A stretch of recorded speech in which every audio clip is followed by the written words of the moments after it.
Guys, lulutuin ko na guys yung kulaho na natutunan ko sa Batangas. Kulahong Batangas. Ito guys, oh. Imbis na papaitan, kulaho ang ginawa ko. Ano to? Tuwalya saka ano. Tuwalya ng baka saka yung inalo ang konting balat. Yan, ginisa ko muna guys yung luya, bawang, sibuyas. Yan guys, ginisa na. Ilapit mo.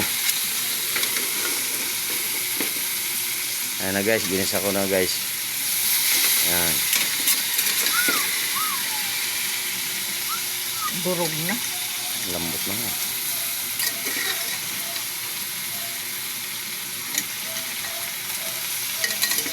Ayan guys. Pinakuluan ko na yun guys. Pressure cooker ko na yan. Halo ko muna.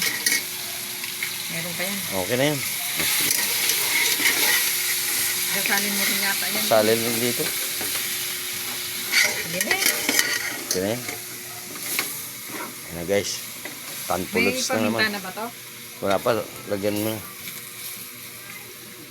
Lagyan mong... Ayan guys. Nilalagyan na ni... Pinalagyan ko na ng pamintang durog. Ayan.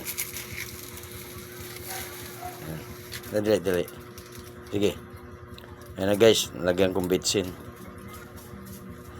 Ayan. Okay na yan. Okay na yan. Napagod na guys yung katulong ko sa pagluto, oh. Napagod na. Ito. Ninikipan dibdib ko kasi. Naninikip na rin dibdib niya. Nakasalang pa guys yung ano ko. Yung kulaho. Nakasalang pa. Ito naman, mamaya ko ito lutuin kasi yung mga pansit na binigay ko sa kapitbahay, nilutuan ko ng ano, binigyan ko rin ng tagi-isang ano, lumpia, saka ano, pansit, tagi-isang haba na lumpia. Ang natira to sa amin, pampulutan ng iba pang ano na, pang sa mga apo ko. Bye bye guys, magandang hapon sa inyong lahat.